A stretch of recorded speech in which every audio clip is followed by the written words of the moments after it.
നടത്തിയ വിധങ്ങളോർത്താൽ നന്ദിയിടാതിരുന്നിടുമോ? നാഥൻ നടത്തിയ വിധങ്ങളോർത്താൽ നന്ദിയിടാതിരുന്നിടുമോ? കഷ്ടതയിലും കരം പിടിച്ചു, കഷ്ടതയിലും കരം പിടിച്ചു, കൺമണി പോൽ കരുതിയവൻ നടത്തിയ വിധങ്ങളോർത്താൽ നന്ദിയിടാതിരുന്നിടുമോ? നാഥൻ നടത്തിയ വിധങ്ങളോർത്താൽ നന്ദിയിടാതിരുന്നിടുമോ? ഭാരം ദുഃഖമേറിയപ്പോൾ, മനം നൊന്ത് കലങ്ങിയപ്പോൾ, ഭാരം ദുഃഖമേറിയപ്പോൾ, മനം നൊന്തു കലങ്ങിയപ്പോൾ, ചാരയണഞ്ഞു ആശ്വാസം നൽകി, ചാരയണഞ്ഞു ആശ്വാസം നൽകി, നടത്തിയ വിധങ്ങളോർത്താൽ നന്ദിയിടാതിരുന്നിടുമോ? ജീവിതത്തിൻ മേടുകളിൽ ഏകനെന്നു തോന്നിയപ്പോൾ, ജീവിതത്തിൻ മേടുകളിൽ ഏകനെന്നു തോന്നിയപ്പോൾ, ധൈര്യം നൽകിടും വചനം നൽകി, ധൈര്യം നൽകിടും വചനം നൽകി, നടത്തിയ വിധങ്ങളോർത്താൽ നന്ദിയിടാതിരുന്നിടുമോ? നാഥൻ നടത്തിയ വിധങ്ങളോർത്താൽ നന്ദിയിടാതിരുന്നിടുമോ?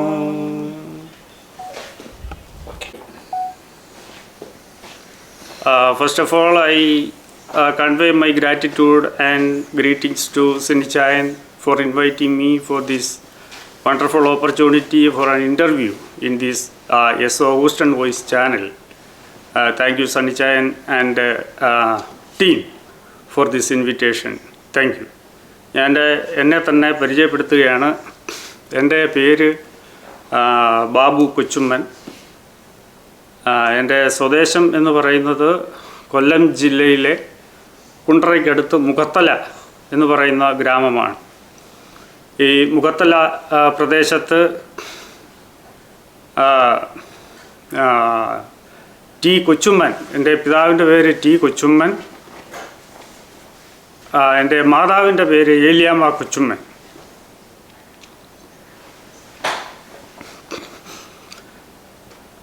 ആ 1970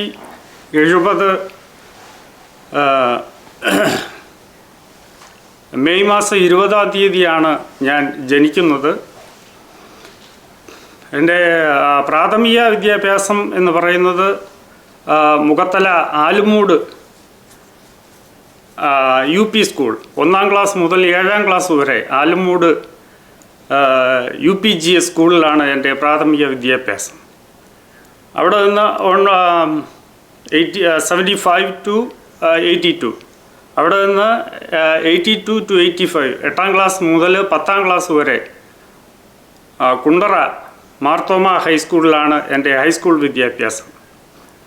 85-ൽ അവിടെ നിന്നും 10-ാം ക്ലാസ് പാസ്സായി. ആ സ്കൂളിലെ അന്ന് 5 ഫസ്റ്റ് ക്ലാസ് ഉണ്ടായിരുന്നതിൽ ഒരു ഫസ്റ്റ് ക്ലാസ് ഞാനായിരുന്നു. അത് കഴിഞ്ഞിട്ട് കൊല്ലം തങ്കൾ കുഞ്ഞ് മെമ്മോറിയൽ ആർട്സ് ആൻഡ് സയൻസ് കോളേജിൽ ഫസ്റ്റ് ഗ്രൂപ്പ് എടുത്ത് മാത്ത്, ഫിസിക്സ്, കെമിസ്ട്രി വിഷയങ്ങൾ ഐച്ഛികമായിട്ടെടുത്ത് പഠിച്ചു, കോളേജിൽ പഠിച്ചു. അത് കഴിഞ്ഞിട്ട് പ്രീ ഡിഗ്രിക്ക് ശേഷം പിന്നെ കൊല്ലം ഗവൺമെൻറ് ഇൻഡസ്ട്രിയൽ ടെക്നിക്കൽ കോളേജിൽ നിന്ന് ഇലക്ട്രോണിക്സിൽ ഡിപ്ലോമ നേടി.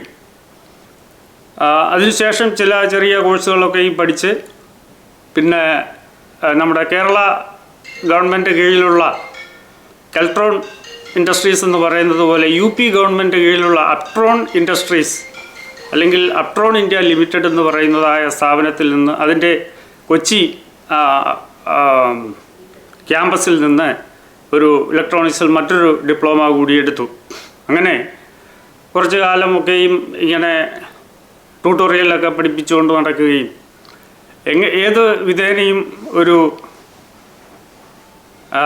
സർക്കാർ ജോലി നേടുക എന്നുള്ള വലിയ അഭിലാഷത്തിൻ്റെ അടിസ്ഥാനത്തിൽ അനേക ആപ്ലിക്കേഷനുകളൊക്കെ അയക്കുകയും ഒക്കെയും ചെയ്തുകൊണ്ടിരിക്കുന്നതായ കാലഘട്ടം 90, 91, 92 ആ കാലഘട്ടത്തിൽ ഇങ്ങനെ കേരള പോലീസിലേക്ക് 91-ലാണെന്നാണ് എൻ്റെ ഓർമ്മ. കേരള പോലീസിലേക്ക് കോൺസ്റ്റബിൾ തസ്തികയിലേക്ക് ആപ്ലിക്കേഷൻ ക്ഷണിച്ചു. ഞാൻ അത് അപേക്ഷിച്ചു. ആ പരീക്ഷ റിട്ടൺ ടെസ്റ്റ് പാസ്സായി കഴിഞ്ഞതിന് ശേഷം പാസ്സായവരെയെല്ലാം ഫിസിക്കൽ എഫിഷ്യൻസി ടെസ്റ്റിൽ അല്ലെങ്കിൽ സ്പോർട്സ് ടെസ്റ്റിൽ 7 ഐറ്റങ്ങളുണ്ട്. അതിൽ 5 ഐറ്റം ക്വാളിഫൈ ചെയ്യണം. അങ്ങനെ 5 ഐറ്റം ആദ്യത്തെ 6 ഐറ്റങ്ങളിൽ 5 ഐറ്റം ക്വാളിഫൈ ചെയ്തു. അങ്ങനെ ഫിസിക്കൽ ടെസ്റ്റും പാസ്സായി. അങ്ങനെ റാങ്ക് ലിസ്റ്റിൽ വന്നു. അതിന് ശേഷം പിന്നീട് പ്രൈമറി മെഡിക്കൽ പരിശോധനയുണ്ട്. ആ മെഡിക്കൽ ടെസ്റ്റും പാസ്സായി. അങ്ങനെ ജോലി നോക്കിയിരിക്കുന്നതായ കാലഘട്ടത്തിൽ കേരളത്തിലെ ആദ്യത്തെ കേബിൾ ചാനലായ ന്യൂസ് ചാനലായ ഏഷ്യാനെറ്റ് സാറ്റലൈറ്റ് കമ്മ്യൂണിക്കേഷൻ ലിമിറ്റഡ് അത് കൊച്ചിയിൽ പ്രവർത്തനം ആരംഭിക്കുകയുണ്ടായി. കേരളത്തിലെ ആദ്യത്തെ കേബിൾ ശൃംഖലയാണ്. അവിടെ എനിക്ക് ഇലക്ട്രോണിക്സ് ടെക്നീഷ്യനായിട്ട് ഒരു ജോലി ലഭിക്കുകയുണ്ടായി. അങ്ങനെ അതിൻ്റെ കൊച്ചി യൂണിറ്റിൽ ഞാൻ ഇലക്ട്രോണിക്സ് ടെക്നീഷ്യനായിട്ട് ഏഷ്യാനെറ്റിൽ പ്രവർത്തിച്ചുകൊണ്ടിരിക്കുന്നതായ കാലഘട്ടത്തിൽ ആ സമയത്ത് തന്നെ പോലീസിൻ്റെ റാങ്ക് ലിസ്റ്റിലും ക്വാളിഫൈ ചെയ്ത് അവിടെ നിൽക്കുന്നുണ്ട്. 1 വർഷം ഞാൻ ജോലി ചെയ്തു. പ്രൊബേഷൻ പീരീഡ് പൂർത്തിയായ സമയത്ത് പോലീസിൽ നിന്നും എനിക്ക് അഡ്വൈസ് മെമ്മോ ലഭിക്കുകയും ഞാൻ 1996 ഫെബ്രുവരി മാസം 12-ാം തീയതി ട്രെയിനിങ്ങിനായിട്ട് പത്തനംതിട്ട ജില്ലയിലുള്ള മണിയാർ എന്ന് പറയുന്ന പോലീസ് ക്യാമ്പിലേക്ക് ട്രെയിനിങ്ങിനായിട്ട് കടന്നു പോവുകയും ചെയ്തു. അന്ന് 26 വയസ്സാണ്. അപ്പോൾ അവിടെ 9 മാസത്തെ കഠിനമായ ട്രെയിനിങ്ങിന് ശേഷം കായിക പരിശീലനവും അതുപോലെ തന്നെ ലെക്ചർ ക്ലാസ്സുകൾ, ഗെയിംസ്, അങ്ങനെ പലതരം ആക്ടിവിറ്റീസ് 3 മാസം കൂടുമ്പോഴാണ് 5 ദിവസത്തെ ബ്രേക്കിന് വീട്ടിൽ വിടുക. അങ്ങനെ 9 മാസത്തെ ട്രെയിനിങ്ങിന് ശേഷം ട്രെയിനിങ് പൂർത്തിയാക്കി പാസിംഗ് ഔട്ട് പരേഡുമൊക്കെയും കഴിഞ്ഞു. അതിനുശേഷം നിയമനങ്ങൾ ലഭിച്ചു. കൊല്ലം, ആലപ്പുഴ, പത്തനംതിട്ട, തിരുവനന്തപുരം ഇങ്ങനെ പല ജില്ലകളിൽ ആംഡ് പോലീസ് ബറ്റാലിയൻ എന്നുള്ള നിലകളിൽ അവിടെയെല്ലാം ഡ്യൂട്ടി ചെയ്തു. അങ്ങനെ ഇതിനിടയിൽ 1996-ലാണ് ഞാൻ സർവീസിൽ കയറുന്നത്. അത് 3 വർഷം കഴിഞ്ഞപ്പോൾ 4-ാം വർഷം ആയപ്പോൾ ട്രിവാൻഡ്രം പോലീസ് ട്രെയിനിങ് കോളേജിൽ ട്രെയിനിങ് ട്യൂട്ടറായിട്ട്, ട്രെയിനിങ് ഇൻസ്ട്രക്ടറായിട്ട് എനിക്ക് നിയമനം ലഭിച്ചു. അങ്ങനെ 1 വർഷം പല തസ്തികകളിൽ ഓഫീസർ റാങ്കിലൊക്കെയും ട്രെയിനിങ്ങിനായിട്ട് വരുന്ന ഇവർക്ക് ട്രെയിനിങ് നൽകുന്ന പ്രവർത്തനങ്ങളിൽ ഏർപ്പെട്ടു. 1 വർഷം ട്രിവാൻഡ്രം പോലീസ് ട്രെയിനിങ് കോളേജിൽ ഇങ്ങനെ ട്യൂട്ടറിങ് അല്ലെങ്കിൽ ട്യൂട്ടർ എന്നുള്ള അല്ലെങ്കിൽ ഇൻസ്ട്രക്ടർ എന്നുള്ള തസ്തികയിൽ പ്രവർത്തിച്ചു വരുമ്പോൾ കേരളത്തിലെ എല്ലാ ട്രെയിനിങ് കോളേജുകളെയും ട്രെയിനിങ് സെൻറ്ററുകളെയും ഒരുമിച്ച് മെർജ് ചെയ്തുകൊണ്ട് തൃശ്ശൂർ കേരള പോലീസ് അക്കാഡമി എന്ന് പറയുന്നതായ സ്ഥാപനം ഉണ്ടായി. അങ്ങനെ കേരള പോലീസ് സെൻട്രലൈസ്ഡ് ട്രെയിനിങ് ആണ്. കേരള പോലീസ് അക്കാഡമിയിലേക്ക് അവിടെ ഇൻസ്ട്രക്ടേഴ്സിൻ്റെ ഒഴിവ് വന്നു. അങ്ങനെ പോലീസ് ട്രെയിനിങ് കോളേജിൽ നിന്ന് ഞങ്ങളെ കുറേ ഇൻസ്ട്രക്ടേഴ്സിനെ തൃശ്ശൂർ പോലീസ് ട്രെയിനിങ് അക്കാഡമിയിലേക്ക് കൊണ്ടുപോയി നിയമനം ലഭിച്ചു. അവിടെയും പ്രവർത്തിച്ചു 4 വർഷം. അവിടെ വിവിധ തസ്തികകളിലുള്ള ഓഫീസേഴ്സ് ഉൾപ്പെടെയുള്ള വനിതാ പോലീസ് കോൺസ്റ്റബിൾ ഉൾപ്പെടെയുള്ള എക്സൈസ് ഇൻസ്പെക്ടേഴ്സ്, വെഹിക്കിൾ ഇൻസ്പെക്ടർ, അങ്ങനെ പല തസ്തികകളിൽ നിയമനം ലഭിച്ചു വരുന്നവർക്ക് ട്രെയിനിങ് കൊടുക്കാനായിട്ട് 4 വർഷം അവിടെ പ്രവർത്തിച്ചു. 2005 ആയപ്പോൾ കൊല്ലം ജില്ല ജില്ലയിലേക്ക് ട്രാൻസ്ഫറിന് ഓപ്ഷൻ കൊടുത്തു. അങ്ങനെ കൊല്ലം ജില്ലയിലേക്ക് ട്രാൻസ്ഫറായി. 5 വർഷം കൊല്ലം സിറ്റിയിൽ പല മേഖലകളിൽ പ്രവർത്തിച്ചു. കൊല്ലം SP ഓഫീസിനുള്ളിലുള്ള ഡിസ്ട്രിക്ട് പോലീസ് നാർക്കോട്ടിക് സെല്ലിൽ ഓഫീസിൽ അവിടുത്തെ തസ്തികയിൽ റൈറ്റർ ജോലികൾ, ഡോക്യുമെൻറ്റേഷൻ വർക്കുകളുള്ള ജോലികളിലേക്ക് എനിക്ക് നിയമനം ലഭിച്ചു. ഈ കൊല്ലം ജില്ലയിലേക്ക് ട്രാൻസ്ഫർ ആയതിന് ശേഷം CDIT എന്ന് പറയുന്നതായ കേരള ഗവൺമെൻറ്റിൻ്റെ അണ്ടർടേക്കിങ്ങിലുള്ള ഒരു സ്ഥാപനമാണ് CDIT. അതിൻ്റെ കൊല്ലം ബ്രാഞ്ചിൽ നിന്ന് മൈക്രോസോഫ്റ്റ് ഓഫീസ് എന്ന കമ്പ്യൂട്ടർ ഡിപ്ലോമ ഷോർട്ട് ടൈം കോഴ്സാണ്. അത് പാസ്സായി. അത് പഠിച്ചു. MS office, excel, power point, അതുപോലെ ഇൻ്റർനെറ്റ്, ഇമെയിൽ, ഇങ്ങനെയുള്ള സംവിധാനങ്ങളൊക്കെ അവിടുന്ന് പഠിച്ച് പാസ്സായി. അപ്പോൾ ഞാൻ ജോലി ചെയ്തിരുന്ന നാർക്കോട്ടിക് സെല്ലിൽ അവിടെ കമ്പ്യൂട്ടറിൻ്റെ ആ ജോലി കൂടി, ഡോക്യുമെൻറ്റേഷൻ വർക്കുകളെല്ലാം പിന്നെ ഏറെക്കുറെ കമ്പ്യൂട്ടറിലായി. അതൊക്കെയും കമ്പ്യൂട്ടറിൽ പ്രവർത്തനങ്ങൾ ചെയ്യാനായിട്ട് സാധിച്ചു. അങ്ങനെ മന്ത്ലി റിവ്യൂ കോൺഫറൻസുകൾക്കുള്ള ഫയലുകൾ തയ്യാറാക്കുക, ക്രൈം കേസുകളുടെ ഇൻവെസ്റ്റിഗേറ്റിംഗ് പ്രോഗ്രസ് റിപ്പോർട്ടുകൾ തയ്യാറാക്കി ഡിസ്ട്രിക്ട് പോലീസ് ചീഫിന് ഏൽപ്പിക്കുക. അങ്ങനെ അതെല്ലാം ഓഫീസർ DYSP ആണ് അതിൻ്റെ എല്ലാം custodian. But we are helping the boss. ആ നിലയിൽ എൻ്റെ പ്രവർത്തനങ്ങൾ മുമ്പോട്ട് പോയി. അത് കഴിഞ്ഞിട്ട് 2011 വരെ കൊല്ലം സിറ്റിയിൽ ജോലി ചെയ്തു. കൊല്ലം സിറ്റിയിൽ തന്നെയുള്ള മറ്റൊരു സബ് ഡിവിഷനായ ചാത്തന്നൂർ പോലീസ് സബ് ഡിവിഷനിലേക്ക് 2011 ട്രാൻസ്ഫർ ഓപ്ഷൻ കൊടുത്തു. ഓപ്ഷൻ കൊടുത്തു. അങ്ങനെ ചാത്തന്നൂർ സിറ്റി ലിമിറ്റിലുള്ള കൊല്ലം സിറ്റി പോലീസ് ലിമിറ്റിലുള്ള ചാത്തന്നൂർ DYSP ഓഫീസിൽ തന്നെ അവിടെയും ഡോക്യുമെൻറ്റേഷൻ വർക്കുകളിന് വേണ്ടിയിട്ട് എനിക്ക് അവിടെയും പോസ്റ്റിംഗ് ലഭിച്ചു. അങ്ങനെ അവിടെ 5 വർഷം അവിടെയും ജോലി ചെയ്തു.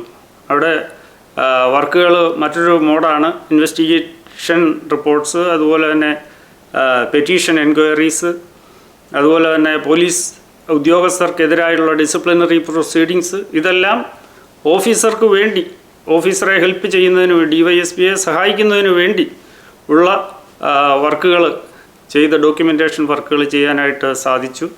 അവിടെയും കമ്പ്യൂട്ടർ വേർഡിലും അതുപോലെ കോടതിക്ക് സമർപ്പിക്കേണ്ടുന്ന റിപ്പോർട്ടുകൾ, അഫിഡവിറ്റുകൾ, കേരള ഹൈക്കോടതി പല കേസുകളിലെയും അങ്ങനെ പല പ്രവർത്തനങ്ങളുണ്ട്, പല ഫങ്ഷൻസ് ഉണ്ട്. അതെല്ലാം കമ്പ്യൂട്ടറിൻ്റെ പ്രവർത്തനവും അതുപോലെ തന്നെ എഴുത്തും അങ്ങനെയുള്ളതായ പ്രവർത്തനങ്ങളിൽ ഏർപ്പെട്ടു. അങ്ങനെ ഇരിക്കുകയാണ് 2016 ആയപ്പോഴേക്കും ഇവിടെ ഞങ്ങളുടെ ഏറ്റവും മൂത്ത ജ്യേഷ്ഠൻ ഇവിടെ ഹോസ്റ്റലിലുള്ള മിസ്റ്റർ വർഗീസ് കൊച്ചുമ്മൻ ആൻഡ് ഭാര്യ മിസ്സസ് ആനി വർഗീസ്, അവർ ഞങ്ങൾക്ക് വേണ്ടി അമേരിക്കയിലേക്ക് വരാനായിട്ട് ഫയൽ ചെയ്തിരുന്നു നേരത്തെ. അങ്ങനെ ഈ കാലഘട്ടത്തിൽ ഞങ്ങളെ വിസ പ്രോസസ്സിങ്ങിനുള്ള ഇൻ്റർവ്യൂവിന് വിളിച്ചു. മദ്രാസിൽ പോയി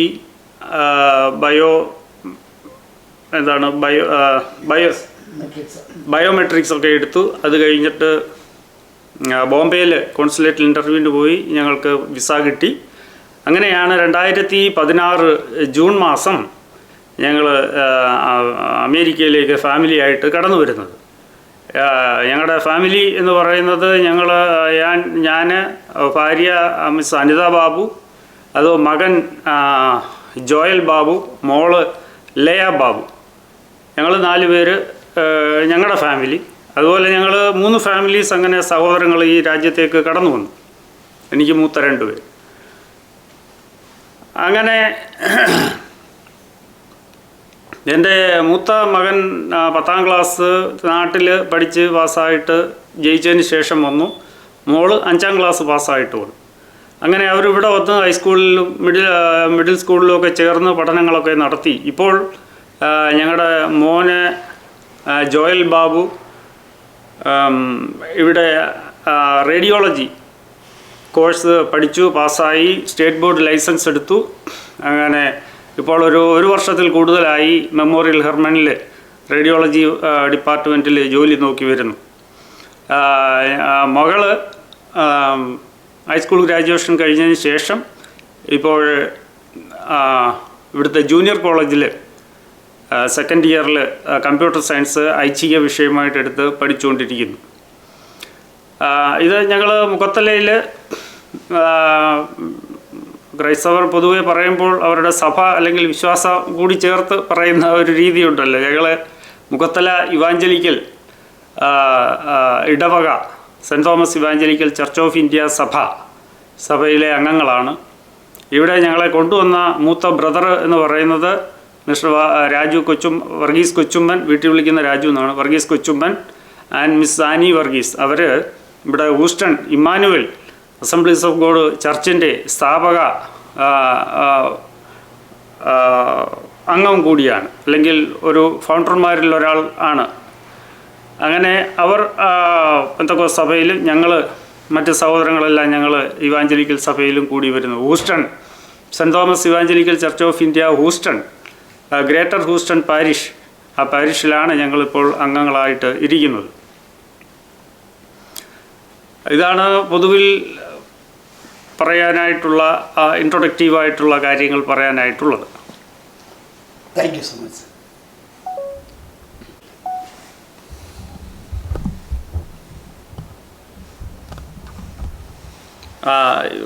ഇപ്പോൾ എൻ്റെ ചെറുപ്പകാലം ഞാൻ ഈ പറഞ്ഞ കാര്യങ്ങൾ അല്പം കൂടി ഒന്ന് വിവരിച്ച് പറയുമ്പോൾ, ഞാൻ പറഞ്ഞല്ലോ ആലുമൂട് UP സ്കൂളിലാണ് 1ാം ക്ലാസ് മുതൽ 7ാം ക്ലാസ് വരെ പഠിച്ചത്. അന്ന് അത് പല കാര്യങ്ങളും എനിക്കിപ്പോഴും നല്ല ഓർമ്മയിൽ തന്നെ ഉണ്ട്. അന്ന് 7ാം ക്ലാസ്സിൽ ഇംഗ്ലീഷ് പഠിപ്പിച്ചിരുന്നത് ഒരു കുണ്ട്രക്കാരനൊരു മത്തായി സാറായിരുന്നു. മത്തായി സാറ് കുണ്ട്രയിൽ നിന്ന് രാവിലെ സൈക്കിൾ ചവിട്ടിയാണ് സ്കൂളിൽ വരുന്നത്. അതുപോലെ ഞങ്ങളുടെ വീട്ടിനടുത്തുള്ള ഭാസ്കരൻ പിള്ള സാറാണ് സയൻസ് വിഷയം പഠിപ്പിച്ചത്. അതുപോലെ മാത്തമാറ്റിക്സ് പഠിപ്പിച്ചത് ഒരു രവീന്ദ്രൻ പിള്ള സാറ്. ഇവരൊക്കെ ഞങ്ങളുടെ അടുത്തുള്ളവരാണ്.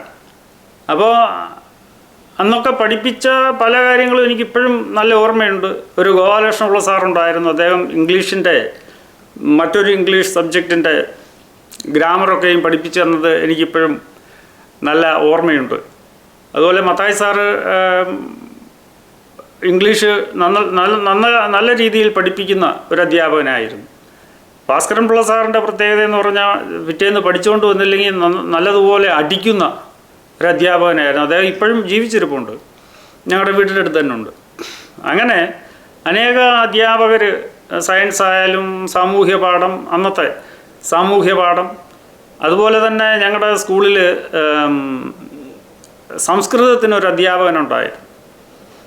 അപ്പം സംസ്കൃതം എല്ലാ കുട്ടികളെയും അവരുടെ പോസ്റ്റ് ക്രിയേറ്റ് ചെയ്ത പോസ്റ്റ് അവിടെ നിലനിൽക്കുന്നതിന് വേണ്ടിയിട്ട് സംസ്കൃതം പഠിപ്പിക്കുമായിരുന്നു. 7ാം ക്ലാസ് വരെ സംസ്കൃതം പഠിച്ചു. അതുപോലെ ഒരു അറബ് സാറുണ്ടായിരുന്നു. അറബ് സാറിൻ്റെ തസ്തിക നിലനിർത്തുന്നതിന് വേണ്ടി, അദ്ദേഹം പെൻഷനാകുന്നവരെ നിലനിർത്തുന്നതിന് വേണ്ടിയിട്ട് അറബ് ക്ലാസ്സിൽ ഞങ്ങളെ കൊണ്ടിരുത്തുമായിരുന്നു. അപ്പോൾ അങ്ങനെയൊക്കെയുള്ള, പിന്നെ വീട്ടിൽ നിന്ന് നടന്നാണ് പോകുന്നത്. ഒരു 2 കിലോമീറ്ററോളം ദൂരമുണ്ട് സ്കൂളിലേക്ക്. ഞങ്ങൾ വീട്ടിൻ്റെ അടുത്തുനിന്ന് വലിയൊരു ബറ്റാലിയനായിട്ട് നടന്ന് പോകുന്ന പതിവായിരുന്നു. അതുപോലെ സ്കൂളിൻ്റെ അടുത്ത് തന്നെ ചെറിയ മുറുക്കാങ്കട, ആ മുറുക്കാങ്കട ചെറിയ പെട്ടിക്കടയിൽ നിന്ന് രാവിലെ മിഠായി വാങ്ങിക്കുക. അപ്പം വീട്ടിൽ നിന്ന് 5 പൈസ കൊടുത്താൽ 2 മിഠായി കിട്ടുന്ന ഒക്കെ കാലഘട്ടങ്ങളായിരുന്നു അന്നുണ്ടായിരുന്നത്. അത് കഴിഞ്ഞ് എൻ്റെ ഫാദർ എന്ന് പറയുന്നത് ഞാൻ പറഞ്ഞല്ലോ, ടി കൊച്ചുമ്മൻ. അദ്ദേഹം അപ്പച്ചന് ഈ ഇവാഞ്ചലിക്കൽ സഭ 1961 ഫോം ചെയ്യുന്നതായ സമയത്ത് പത്യോപദേശ സമിതി ഞങ്ങളുടെ മാതൃസഭയായ മാർത്തോമാ സഭയിലെ ഒരു സന്നദ്ധ സുവിശേഷ പ്രവർത്തകനായിരുന്നു. അതുപോലെ തന്നെ ജോലിയോടൊപ്പം വീടിൻ്റെ അടുത്ത് തന്നെ നല്ലൊരു ജോലി ഉണ്ടായിരുന്നു. ജോലിയോടൊപ്പം തന്നെ സുവിശേഷ വേലയും ചെയ്തു വന്നിരുന്ന ഒരു വ്യക്തിയായിരുന്നു ഞങ്ങളുടെ പിതാവ്. അപ്പോൾ മാർത്തോമാ സഭയിലെ പല മിക്കവാറും എല്ലാ സുവിശേഷ പ്രവർത്തനങ്ങൾ,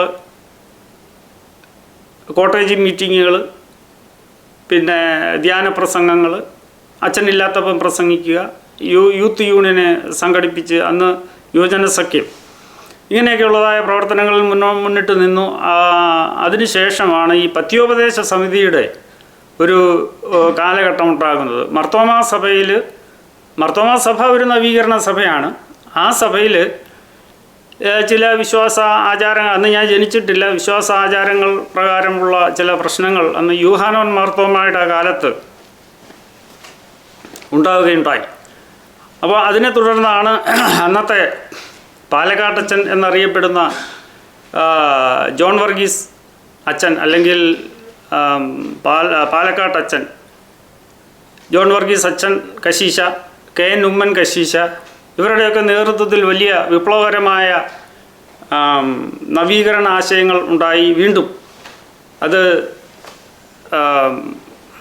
പത്യോപദേശ സമിതി എന്ന് പറയുന്നതായ ഒരു പ്രസ്ഥാനം, ഒരു മൂവ്മെൻ്റാണ് മാർത്തോമാ സഭയിൽ അന്ന് രൂപപ്പെട്ടത്. ഞങ്ങളുടെ പിതാവ് അതിൻ്റെ ഒരു മുൻനിര പ്രവർത്തകനായിരുന്നു. അങ്ങനെ ആ K N Daniel sir Marthoma സഭയ്ക്കെതിരെ കേസ് കൊടുത്തു. ആ കേസ് പരാജയപ്പെട്ടു. അതേ കെ എൻ ദാനിയൽ സാറ് ഒരു അഭിഭാഷകനായിരുന്നില്ല, പക്ഷേ കോടതിയിൽ കേസ് സ്വന്തമായി വാദിച്ച് ഈ കേസിൻ്റെ സാരാംശം, എസൻസ് അല്ലെങ്കിൽ അതിൻ്റെ കണ്ടൻസ് ശരിയായ നിലയിൽ കോടതിയിൽ അവതരിപ്പിക്കുവാൻ പ്രാപ്തനായ വ്യക്തിയായിരുന്നു. എന്നാൽ ഒരു വലിയ സഭയുമായിട്ടുള്ള ഒരു തർക്കമാണ്. അപ്പോൾ എപ്പോഴും ആ സഭയുടെ സ്റ്റാൻഡിനനുസരിച്ചാണ് അന്നത്തെ കോടതികൾ നിലപാടെടുത്തത്. 1898 മാർത്തോമാ സഭ രൂപീകരിക്കുമ്പോഴും അന്നത്തെ നവീകരണ ആശയക്കാർ അന്നത്തെ യാക്കോബായ സഭയ്ക്കെതിരെയായിട്ടുള്ള കേസ് തിരുവിതാംകൂർ റോയൽ കോടതി തള്ളിക്കളയുകയാണ് ഉണ്ടായത്. കാരണം ഒരു എസ്റ്റാബ്ലിഷ്ഡ് സഭ എന്ന് പറയുന്നത് സഭയാണ്. ആ സഭയ്ക്ക് അനുകൂലമായ നിലപാടായിരുന്നു. അതിനെ തുടർന്നാണ് പിന്നെ മാർത്തോമാ സഭയായിട്ട് ഡിവൈഡ് ചെയ്ത് മാറുന്നത്. അങ്ങനെ 1961 സഭ രൂപീകരിക്കുമ്പോൾ തിരുവല്ല തൈമലയിൽ, മഞ്ഞാടി തൈമലയിൽ ഒരു വലിയ സമ്മേളനം ഉണ്ടായിരുന്നു. അതിൽ പങ്കെടുത്ത വ്യക്തിയാണ് ഞങ്ങളുടെ പിതാവ്. അപ്പോൾ അതിന് പറയുന്നത് 25,000 വിശുദ്ധന്മാർ അന്ന് തൈമലയിൽ കൂടി എന്നുള്ളതാണ് പറയുന്നത്. അന്നത്തെ മുഖ്യമന്ത്രിയായിരുന്ന പട്ടംതാണുപിള്ള പ്രത്യേകം KSRTC സർവീസുകൾ ഈ തൈമലയിലേക്ക് തിരുവല്ല ടൗണിൽ നിന്ന് അനുവദിക്കുകയും അങ്ങനെ ദേശത്തിൻ്റെ നാനാഭാഗത്തുമുള്ള ആളുകൾ ഈ സമ്മേളന സ്ഥലത്ത് എത്തിച്ചേരുകയും ചെയ്തു. അങ്ങനെ 1961 ജനുവരി 26 ഈ സഭയുണ്ടായത്. അപ്പോൾ അന്ന് തന്നെ മുഖത്തലയിലും ഇവാഞ്ചലിക്കൽ സഭയുടെ ഒരു ഇടവക ഉണ്ടായി. അങ്ങനെയാണ് ഞങ്ങൾ ആ സഭയുമായിട്ട് ചേർന്ന് നിൽക്കുന്നത്. ഇപ്പോൾ കേരളത്തിൽ നിന്നല്ല, എല്ലാ ഭൂഖണ്ഡങ്ങളിലും ഒരു ചെറിയ സഭയാണ്, പക്ഷേ എല്ലാ ഭൂഖണ്ഡങ്ങളിലും ഈ സഭ ഇന്ന് നിലനിൽക്കുന്നുണ്ട്. അതിൻ്റെ പാരിഷുകളുണ്ട്, അതിൻ്റെ പ്രവർത്തനങ്ങളുണ്ട്. നോർത്ത് ഇന്ത്യയിൽ വളരെ അധികം വിശ്വാസ സമൂഹം ഉള്ള ഒരു സഭയായിട്ട് ഈ സഭ വളർന്നു കഴിഞ്ഞു. അങ്ങനെ ആ കാര്യങ്ങൾ മുൻപോട്ട് പോകുന്നു. പിന്നെ എൻ്റെ ഗ്രാൻഡ് പേരൻസിനെ ആരെയും ഞാൻ കണ്ടിട്ടില്ല. ഞാൻ ജനിക്കുമ്പോൾ അവരാരും ഇല്ല. പിന്നെ ആകെ കാണുന്നത് എൻ്റെ മാതാവിൻ്റെ മാതാവ്. ആ വല്യമ്മച്ചി ഒരുപാട് ദീർഘവർഷം ജീവിച്ചിരുന്നിട്ട് 1890 ആ കാലഘട്ടത്തിലാണ് മരണപ്പെടുന്നത്. അനേക വർഷങ്ങൾ ജീവിച്ചിരുന്നു. അവർ ആ അമ്മയുടെ വീട് കുണ്ട്രയ്ക്കടുത്ത് മുളവന കൈതക്കോടെന്ന് പറയുന്ന ഇവാഞ്ചലിക്കൽ ഇടവകക്കാരായിരുന്നു അവർ. അവിടുത്തെ ഞങ്ങൾ പറഞ്ഞു കേട്ടിട്ടുണ്ട്, അവിടുത്തെ വല്യപ്പച്ചൻ മാർത്തോമാ സഭയിലെ ഒരു ഉപദേശിയായിരുന്നു. ഞാൻ കണ്ടിട്ടില്ല, വളരെ നാളുകൾക്ക് മുമ്പേ മരിച്ചുപോയി. അപ്പോൾ അങ്ങനെയാണ് ഞങ്ങളുടെ ഈ പശ്ചാത്തലം ഉള്ളത്.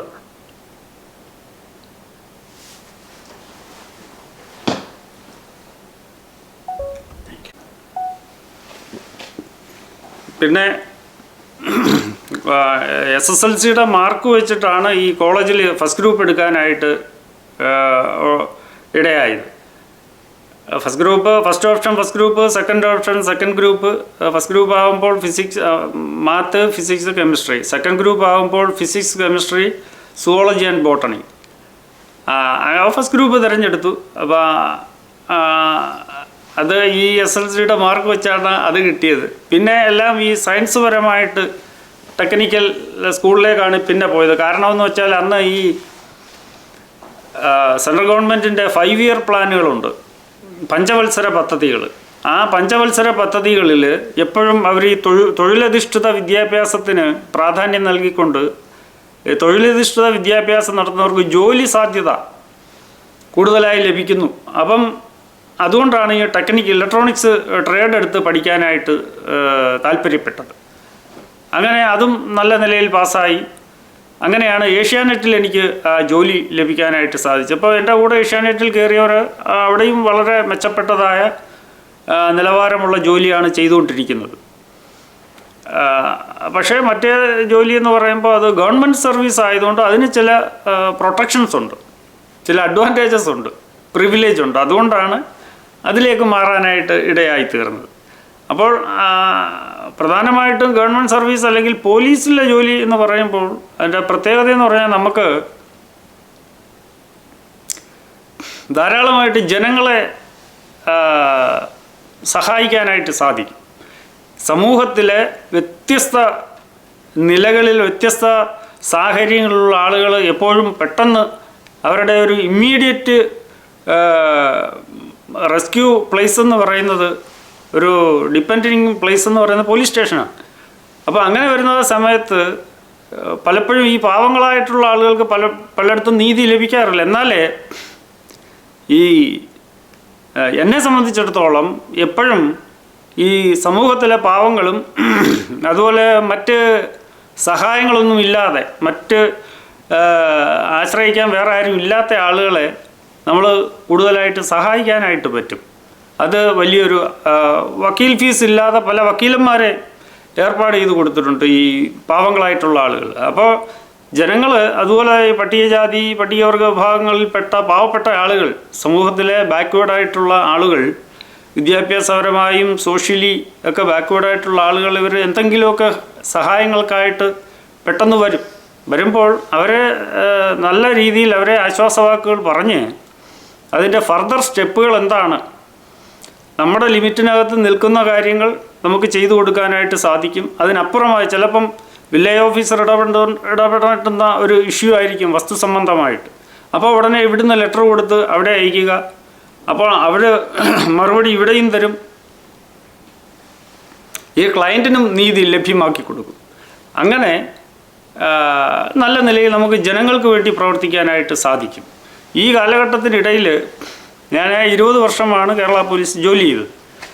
ഈ പോലീസിനെ സംബന്ധിച്ചിടത്തോളം ഒരു കുറ്റവും ചെയ്തില്ലെങ്കിലും ഏതെങ്കിലുമൊക്കെ രീതിയിൽ എന്തെങ്കിലുമൊക്കെ പണിഷ്മെൻറ്റ് ഏതെങ്കിലും സൈഡിൽ കൂടെ വരും, നമ്മളറിയാത്ത കാര്യത്തിൽ. എന്നാൽ ഏറ്റവും മൈനർ പണിഷ്മെൻറ്റ് എന്ന് പറയുന്നത് ഒരു വാണിംഗ് മെമ്മോ എന്നാണ് പറയപ്പെടുന്നത്. ആ വാണിംഗ് മെമ്മോ പോലും ലഭിക്കാൻ ഇടയാകാത്ത നിലയിൽ നല്ല നിലയിൽ പ്രവർത്തിക്കാനായിട്ട് സാധിച്ചു. ഒരു വാണിംഗ് മെമ്മോ പോലും ഈ ഒരു 20 വർഷവും 3 മാസവും ജോലി ചെയ്തതിൽ ഒരു റിമാർക്കോ ഒരു പണിഷ്മെൻറ്റോ യാതൊരു വിധമായ ബ്ലാക്ക് മാർക്കുകളോ ഒന്നുമില്ലാതെയാണ് ഞാൻ സർവീസ് ഇത്രയും കാലവും പൂർത്തീകരിച്ചത്.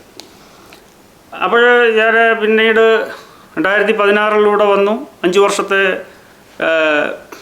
ലീവ് വിത്തൗട്ട് പേയിൽ വന്നു. 2021 ആ കാലാവധി പൂർത്തിയായപ്പോൾ തിരിച്ചു പോയി വോളണ്ടറി റിട്ടയർമെൻറ്റ് കൊടുത്തു. അങ്ങനെ അതിൽ നിന്ന് പൂർണ്ണമായിട്ടും റിലീവ് ചെയ്തു, ആ ജോലിയിൽ നിന്ന് റിലീവ് ചെയ്തു. ഇപ്പോൾ ഇവിടെ ഹൂസ്റ്റണിൽ ഒരു സ്ഥാപനത്തിൽ 2017 ആദ്യം ഒരു സ്ഥാപനത്തിൽ കയറി, അവിടെ ഒരു 6 മാസം കഴിഞ്ഞപ്പോൾ അവിടെ നിന്ന് മാറി. പിന്നെ 2017 മുതൽ ഇന്ന് വരെ മറ്റൊരു നല്ലൊരു സ്ഥാപനത്തിൽ ജോലി ലഭിച്ചു. ആ ജോലി ഇന്നുവരെ തുടർന്നുകൊണ്ടിരിക്കുന്നു. ഞങ്ങൾ താമസിക്കുന്നത് ഈ ഷുഗർലാൻഡ് ആൻഡ് റിച്ച്മോണ്ട് ഏരിയയുടെ ബോർഡറിലാണ് താമസിക്കുന്നത്. ഹൈവേ 6 ആൻഡ് വെസ്റ്റ് ബെൽഫോർട്ട് ആ ഭാഗം. അവിടെ ഞങ്ങൾ സ്വന്തമായി വീടെടുത്ത് താമസിക്കുന്നുണ്ട്. പിന്നെ എൻ്റെ സഹോദരങ്ങളെന്ന് പറഞ്ഞാൽ ഏറ്റവും മൂത്ത ബ്രദറാണ് ഞങ്ങളെ കൊണ്ടുവന്നത് mister Raju Varghese Kochummen and Annie Varghese. അതിനിളയ സഹോദരൻ ഇവാഞ്ചലിക്കൽ സഭയിലെ അച്ഛനാണ്. അറ്റ്ലാന്റ ഇവാഞ്ചലിക്കൽ പാരീഷിലെ വികാരിയായിട്ട് പ്രവർത്തിക്കുന്നു. അതിനിളയത് മിസ്റ്റർ ജോൺ കൊച്ചുമ്മൻ. ഞങ്ങൾ അടുത്തടുത്താണ് താമസം. അവരുടെയും മക്കൾ നേഴ്സിംഗ് മേഖലകളിലൊക്കെ ഇവിടെ ജോലി ചെയ്യുന്നുണ്ട്, പഠിക്കുകയും ചെയ്യുന്നുണ്ട്. അങ്ങനെ പിന്നെ സഹോദരിമാർ 3 പേരുള്ളത് 3 പേര് നാട്ടിലാണ്. അവർ പലർക്കും ഇവിടെ വരാൻ താല്പര്യമില്ല. അങ്ങനെ ആ പ്രത്യേകമായ സാഹചര്യങ്ങളിലൂടെയാണ് മുമ്പോട്ട് പോകുന്നത്.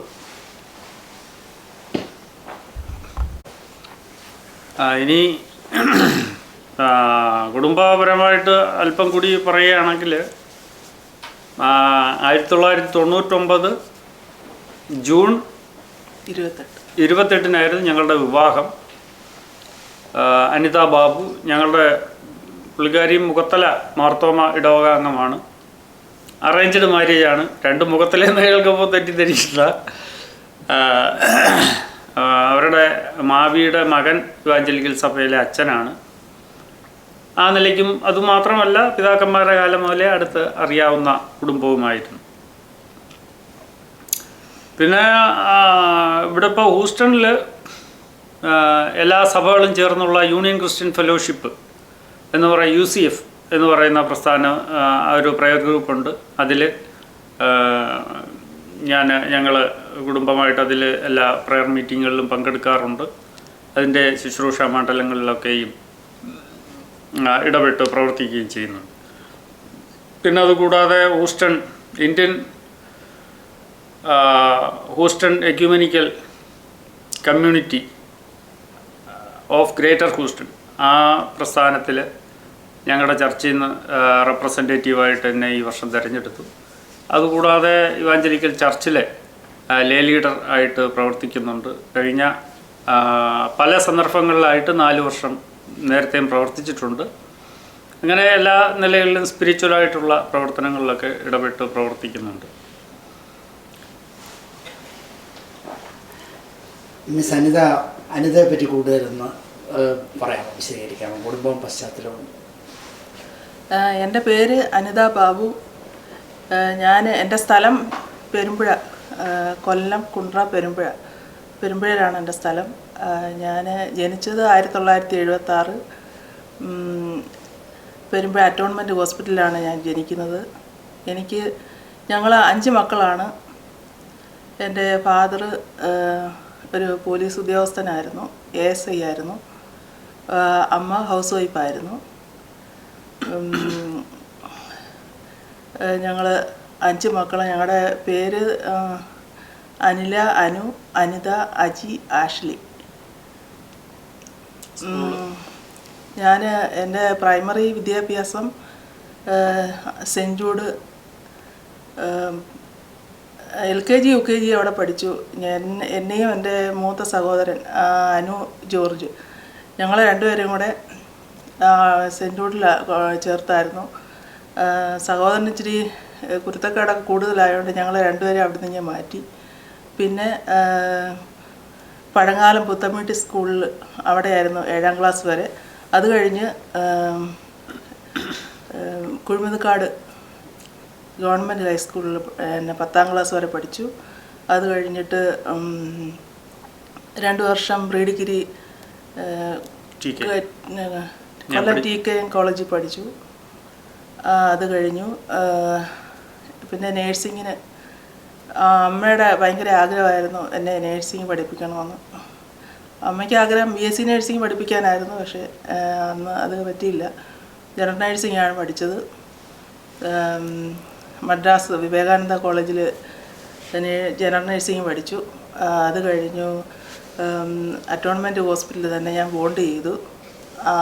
ആ സമയത്തായിരുന്നു ഞങ്ങളുടെ വിവാഹം. അത് കഴിഞ്ഞു കുണ്ട്ര LMS ഹോസ്പിറ്റലിൽ 2 വർഷം ചെയ്തു. പിന്നെ CSI സഭ. പിന്നെ അത് കഴിഞ്ഞു ഡെലിവറി കഴിഞ്ഞു. 2-3 വർഷം പോകാൻ പറ്റിയില്ല. പിന്നെ അത് കഴിഞ്ഞിട്ട്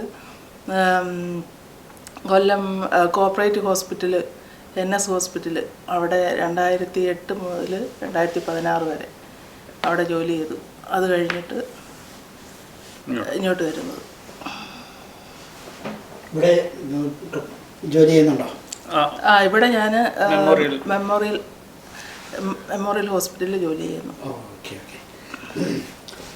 അച്ഛാരെ കണ്ടുമുട്ടിയ കല്യാണത്തിൻ്റെ കാര്യമൊക്കെ പറഞ്ഞു. എങ്ങനായിരുന്നു ഈ പോലീസും തമ്മിലുള്ള അങ്ങനെ എന്താ ഒരു പാപ്പ പോലീസുകാരനാണ്, ഇദ്ദേഹം പോലീസുകാരനാണ്, എന്തെങ്കിലും വ്യത്യാസം ഉണ്ടായിരുന്നോ ഞങ്ങൾ തമ്മിൽ ലൈഫ് സ്റ്റൈൽ തമ്മിലുള്ള വ്യത്യാസം? അതുണ്ട്. പറയാൻ പറ്റുന്നത് പറയാൻ, ഞാൻ കട്ട് ചെയ്തോളാം. അല്ല, കട്ടൊന്നും ചെയ്യണം. അതായത് പുള്ളിക്കാരൻ കുറച്ച് ഇതാണ്, അഗ്രസീവാണ്. എന്നുവെച്ചാൽ പഴയ കാലത്തെ പോലീസ്. അപ്പം ഏത് ഒരു ഒഫൻസ് കണ്ടാലും അവനെ പിടിക്കും. ഇന്നത്തെ കാലത്ത് അതൊന്നും പറ്റത്തില്ല, മനുഷ്യാവകാശങ്ങളും അങ്ങനെ ഇങ്ങനെയൊക്കെ ഉള്ളത്. പിന്നെ ഞങ്ങളൊക്കെ കയറുമ്പോഴത്തേന് പിന്നെ ഈ PSC വഴിയില്ലയോ കയറുന്നത്. അപ്പം ഈ ക്വാളിഫൈഡ് ആയിട്ടുള്ള ആളുകളും അതുപോലെ ഈ ഞാൻ ഈ പറഞ്ഞോണം മനുഷ്യാവകാശ സംരക്ഷണവും, അതായത് പീപ്പിൾ ഫ്രണ്ട്ലി പോലീസ് എന്നാ, അങ്ങനെ ഈ ഏതാണ് കമ്മ്യൂണിറ്റി പോലീസിങ് എന്ന് വരുന്നത്. ഞാൻ ജോലി ചെയ്യുന്ന സമയത്ത് എന്ന് വെച്ചാൽ ജനകീയ പോലീസ്. മനസ്സിലായോ? അതൊന്നും വലിയ പ്രാക്ടിക്കലൊന്നും അല്ല.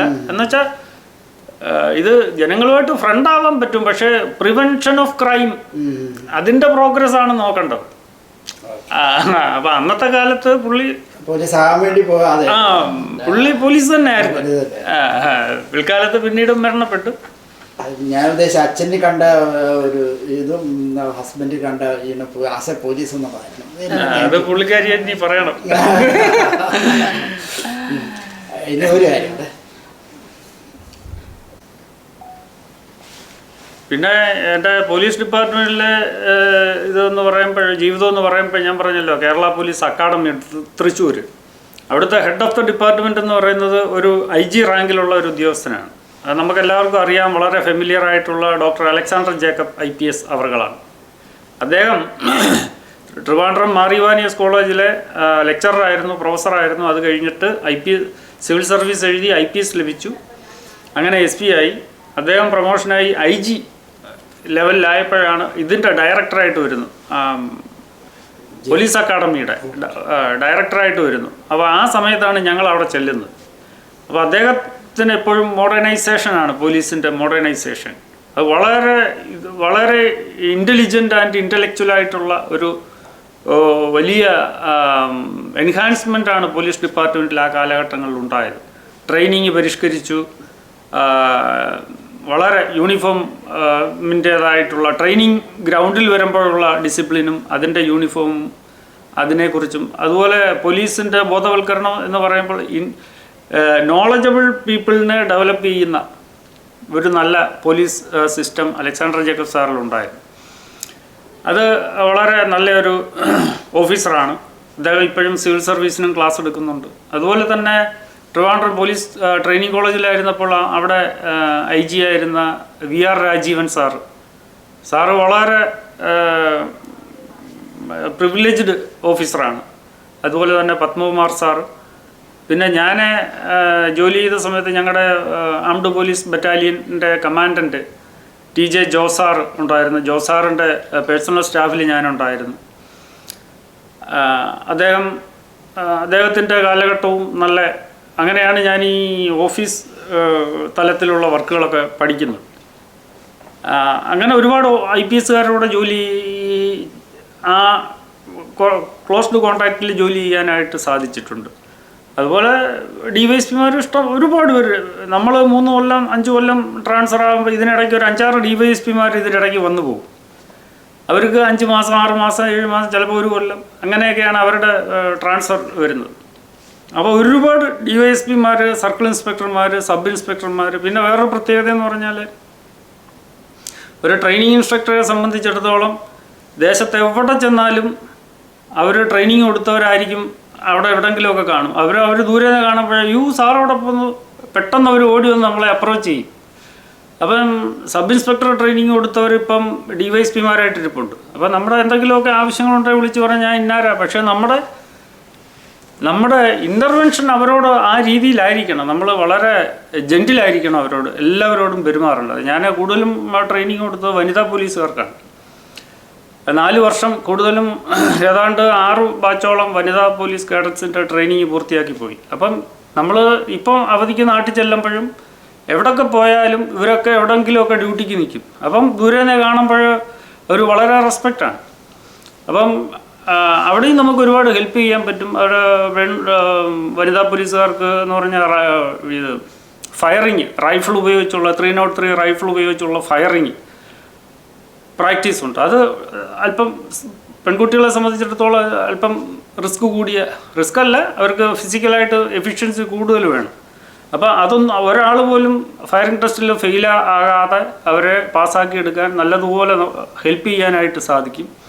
അതുപോലെ ട്രെയിനിങ്ങിനായ പോലും അവർക്കും 3 മാസം കൂടുമ്പം ടെസ്റ്റുകളുണ്ട്. ഈ ടെസ്റ്റുകൾ ഗ്രൗണ്ടിലും ടെസ്റ്റുണ്ട്, ഇൻറ്റേർണൽ ടെസ്റ്റും ഉണ്ട്. അപ്പോൾ ഇതൊക്കെ ഫെയിലാകാതെ ഇവരെ എല്ലാവരെയും പ്രൊമോട്ട് ചെയ്ത് മുന്നോട്ട് കൊണ്ടുവരാനായിട്ട് നമുക്ക് സാധിക്കും. അത് നല്ലൊരു പോസിറ്റീവ് ആസ്പെക്റ്റാണ്. അത് ഗവൺമെൻറ് അപ്പം അത് നമ്മളാണ് നിശ്ചയിക്കുക. നമ്മളൊരു ഗുഡ് ഒരു ജെൻറ്റിൽ ഓഫീസർ ആവണോ അല്ലെങ്കിൽ അതോ ഒരു റിമാർക്കുള്ള ആളാവണോ നമ്മളാണ് തീരുമാനിക്കേണ്ടത്. എല്ലാവരും ആ നിലയിലേക്ക് വരണം എന്നൊന്നുമില്ല. അപ്പോൾ നമ്മൾ എങ്ങനെയാണോ അങ്ങോട്ട് റെസ്പെക്റ്റ് കൊടുക്കുന്നത് അവരതുപോലെ തന്നെ തിരിച്ചും റെസ്പെക്റ്റ് തരാനായിട്ട് സാധിക്കും. ഞങ്ങൾ ട്രെയിനിങ് കഴിഞ്ഞ് 1 കൊല്ലം ആയ സമയത്ത് ഞങ്ങളെ അടൂർ പോലീസ് സ്റ്റേഷനിൽ ഒരു ഡ്യൂട്ടിക്ക് കൊണ്ടുവന്ന് നിയോഗിച്ചു. അന്നൊക്കെ ഈ ബറ്റാലിയനിൽ നിന്ന് പോവുക, 1-2 ആഴ്ച കൂടുമ്പോഴേ വീട്ടിൽ വിടത്തുള്ളൂ. അപ്പോൾ അന്ന് പത്തനംതിട്ട SP എന്ന് പറയുന്നത് ശ്രീലേഖ മാഡമാണ്, ഇപ്പോൾ DGP ആയിട്ട് റിട്ടയർ ചെയ്തു. അപ്പോൾ അന്ന് അവിടെ ഒരു പൊളിറ്റിക്കൽ ഡിസ്പ്യൂട്ട് ഉണ്ടായി. അന്ന് അടൂർ MLA എന്ന് പറയുന്നത് തിരുവഞ്ചൂർ രാധാകൃഷ്ണൻ സാറും കോന്നി MLA അടൂർ പ്രകാശ് സാറുമാണ്. അപ്പോൾ കോൺഗ്രസിൻ്റെ നേതൃത്വത്തിൽ ഒരു വലിയ സ്ട്രൈക്ക് അവിടെ നടക്കുന്നു. ഭരണം ഇടതുപക്ഷമാണ് ഭരിക്കുന്നത്. അപ്പോൾ ശ്രീ EK നായനാർ സാറാണ് അന്നത്തെ മുഖ്യമന്ത്രി. അപ്പം കോൺഗ്രസിൻ്റെ നേതൃത്വത്തിൽ വലിയൊരു ജാഥയും പ്രകടനവും എന്തൊക്കെയോ പൊളിറ്റിക്കൽ ഇഷ്യൂസ് ഉണ്ടായി. അപ്പോൾ അത് ഒരു ലാത്തി ചാർജിലേക്ക് കലാശിച്ചു. ശ്രീലേഖ മാഡമാണ് ആ ലാത്തി ചാർജിന് ഉത്തരവിടുന്നത്. അപ്പോൾ ഈ MLA-മാരെ എനിക്ക് നേരത്തെ ഇവരെ അറിയാവുന്നതുകൊണ്ട് ഞാനൊരു ന്യൂട്രലിൽ കൂടെ ഒക്കെ നിന്നു. എന്നാൽ ഇവരെ അറിയാൻ വയ്യാത്തവർ അന്ന് ലാത്തി ചാർജിൽ ഇവർക്ക് പരിക്കേറ്റ് അന്ന് തന്നെ ഞങ്ങളുടെ പാർട്ടിയെ മുഴുവൻ ഞങ്ങളുടെ പോലീസ് ഫോഴ്സിനെ അവിടുന്ന് പിൻവലിച്ച് ട്രിവാൻഡ്രത്ത് നിന്നും വേറെ ഫോഴ്സിനെ കൊണ്ടുവന്നു. കാരണം ഇത് വലിയ കൊളിഷനിലേക്കൊക്കെ പോയി പിന്നെ അങ്ങനെ ഡിസ്പ്യൂട്ടായി മാറി. അപ്പോൾ അത് ഒരിക്കലും മറക്കാൻ പറ്റാത്തൊരു ഇഷ്യൂ ആയിരുന്നു അന്ന് അവർക്ക് പരിക്കൊക്കെ പറ്റി. അവർ കയ്യിൽ ബാൻഡേജൊക്കെ ഇട്ടും കൊണ്ടാണ് പ്ലാസ്റ്റർ ചെയ്ത് അതൊക്കെ ഇട്ടുകൊണ്ടാണ് നിയമസഭയിൽ ചെല്ലുന്നത്. അവിടെയും വലിയ സമരങ്ങളൊക്കെ നടന്നു. അതുകൂടാതെ സെക്രട്ടേറിയറ്റിൽ Kerala legislative assembly duty, Trivandrum secretariat, ഇങ്ങനെയൊക്കെ പ്രത്യേകതകളുള്ള ജോലികളിൽ പിന്നെ ലാത്തി ചാർജ് ഇഷ്ടം പോലെ പോയിട്ടുണ്ട്. കളക്ടറേറ്റ് മാർച്ച്, പിക്കറ്റിങ്, അതുപോലെ ഈ ബന്ദോബസ്ത് ഡ്യൂട്ടികൾ, പിക്കറ്റുകൾ. ഒരു ഇഷ്യൂ ഉണ്ടായ സ്ഥലത്ത് ഫർദർ പ്രോബ്ലം ഉണ്ടാകാതിരിക്കാൻ പിക്കറ്റ് ഡ്യൂട്ടി. അങ്ങനെ ഇതെല്ലാം ജീവിതത്തിൻ്റെ ഭാഗമായിട്ട് മാറി. ഇതെല്ലാം വിജയിപ്പിക്കുക എന്നുള്ളത് നമ്മുടെ ഒരു ചോയ്സാണ്. അത് അവിടെയെല്ലാം വിജയിപ്പിക്കാനായിട്ട് സാധിച്ചിട്ടുണ്ട്. Thank you sir. Sir Sreelekha IPS-നെ പറ്റി പരാമർശിക്കുകയുണ്ടായി. അത് അവരോടൊപ്പം ജോലി ചെയ്തതും ടോമിൻ തച്ചകരിയെ പറ്റി അറിയാവുന്ന രീതിയിൽ 1-2 പറയാം. ശ്രീലേഖ മാഡം നല്ലൊരു ഓഫീസറാണ്. ഞങ്ങളന്ന് ഡ്യൂട്ടിക്ക് പോകുമ്പോൾ അത് ലാത്തി ചാർജ് എന്ന് പറയുമ്പോൾ അത് ഡ്യൂട്ടിയുടെ ഭാഗമായിട്ടേ അത് കാണാൻ പറ്റൂ. അത് സ്വാഭാവികമായിട്ടുണ്ടാകും.